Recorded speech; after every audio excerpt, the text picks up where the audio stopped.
Hi everyone, it's Sarah here with my Vision screencast presentation. And I just wanted to start by acknowledging the fact that Gina had so many useful tactics and concrete tools this semester.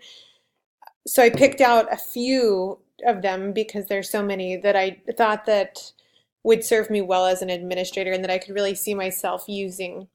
And I picked ones that I thought would contribute to a leadership style that affects a positive school culture of reflection and growth.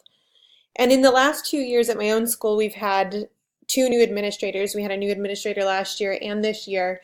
And so I've got to look really closely at how that whole process plays out with a new administrator and building trust and implementing new procedures. And they've both been really great. So when I looked at myself as an administrator for this presentation, I really used my own school as ground zero. So here I am as an administrator a few years into my new school. Looking back at my first year, I recognize that that was a big foundational year. And my primary goals that year were to build trust with the faculty and community, the parents and families and students. And I also wanted to gain a historical understanding of the school since I was new, and also I get a feel for the current culture of the school. And so the big thing that I did that year was to listen. There were a lot of parents and faculty that came to meet with me individually that first year, and they came to share hopes and areas that they thought that I needed to look at, but they also came to share the concerns that they had that needed my attention.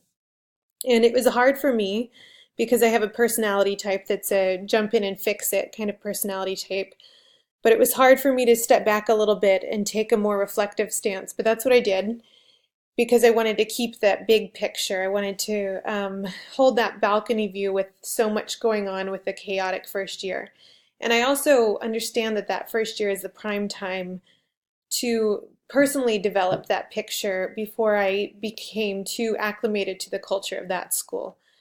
And so I wanted to keep that balcony view and select a course. I also wanted to use that time to reflect on the nature of the information. There were some things that needed a decision. There were some hard decisions that needed to make, but I had to really assess whether the information that I was hearing was an unwanted reality or a true conflict. And I realized quickly on that there were a lot of people within the community that just really had a need to be heard and understood. There were a lot of ideas and energy and hopes and concerns. And so one of my first tasks as a leader was to look at the school handbook and meet with the parent-teacher organization and meet with the faculty, of course, and use the school newsletter as a process to clarify the process of communication for the school. So I wanted people to, all people, parents, teachers, and students, to be able to find the information that they needed or be able to know who the person they should go to is for that information. And I wanted to encourage direct communication because I was receiving so much of it as a newcomer. And I figured that that communication would help us in our process of moving forward in self-reflection. So that first year I also spent a fair amount of time doing quick observations in the classrooms and building a rapport with the faculty. I made sure that I was in the staff lounge frequently because I really wanted to understand the network of teachers that I was working with and I wanted to build a teacher matrix so that I could identify those individuals that were effective teachers and had a positive outlook but also had a lot of influence amongst the other staff. And I used that information to create a leadership team. In that first year, this leadership team really helped set the groundwork for all of the work that was to come in the years. They helped channel the energy of the whole staff towards positive growth. And what we decided to start with as a team was just the school-wide behavior and common area agreement plans. So the team was only responsible for collecting data, and we used appreciative inquiry. We wanted to look at what was already great at the school and what could be even better. And then the team chose the kind of information tools that they would use, surveys or observational forms, and they brought it back to the faculty. And it was really the whole faculty that discussed the information and came up with strategies, and also identified areas that were strong and areas that could be improved. This was the first targeted intervention that I chose to take on with the faculty because it allowed us to acknowledge what was already great and working, and it gave them a chance to see that I saw that, and then it also helped us improve and streamline some processes. And it also it helped teachers who feel a little bit uncomfortable with a new administrator coming in, so that they weren't pushed to examine close personal practices, but they were looking at shared practices. And so it was less intrusive and less risky. And by the end of that year, in addition to streamlining some things, we had we had already tried this process of self-reflection and improvement. So from there, the following years, we looked at bigger challenges. We looked at equity within attendance issues, in grading and discipline, and after-school programs, and we looked to identify patterns. And while we were looking at those, it was a little bit more personal and allowed teachers to reflect personally on their own practices, but it still wasn't targeted towards them. And from there, we were able to move into more instructional reflective processes. So eventually we had the discussion about what capacities do we want our students to leave with, and what do our students want and need, and what are the educational outcomes that are most important to us as a school.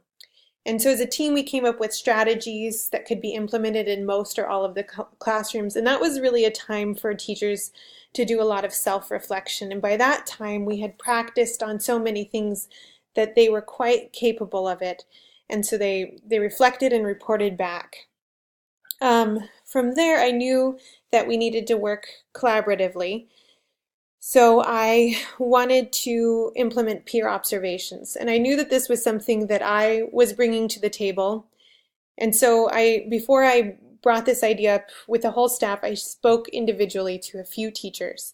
I talked to teachers that I thought would be really enthusiastic and get right on board so that they could help move us in that direction. And I also talked to teachers that I thought might be a little bit more reserved about the program, and so to give them some encouragement and ensure them that it was something that they could do at their own pace.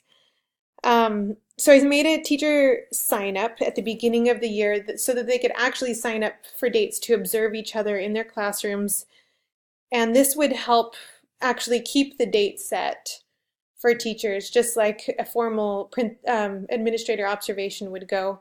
But it also helped me to hire a partial substitute for the day so that the teacher could observe and then reflect with their teaching partner about what they were seeing in the classroom. And so that process, the process of a whole school reflection and an individual and then shared reflections, has helped us move forward as a school.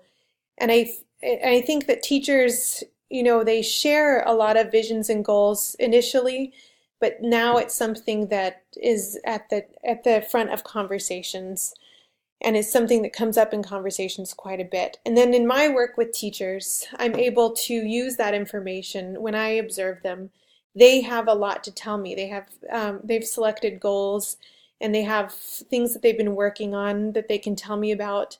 And so I'm able to offer helpful ideas or even point out strategies that are effective that they've been using. So since my time, I've seen a shift towards collaborative ownership and ideas and goals and vision. And we've got a culture now that we can talk openly about what we're doing and why we're doing it. And it's been a continually learning process and improving process. And teachers feel really good about where they work, and they have a positive outlook on our future as a school. And as a leader, through this time, I've used a couple of resources that I found particularly useful. And one was this trustworthy teacher leadership matrix, the Shannon Morin one, that's helped me maintain a balcony view. And the other one that I've used quite a bit was this change matrix. so that I could keep my eye on all of the things that needed to happen in order to initiate and keep change. So there you have it. Thank you so much for listening.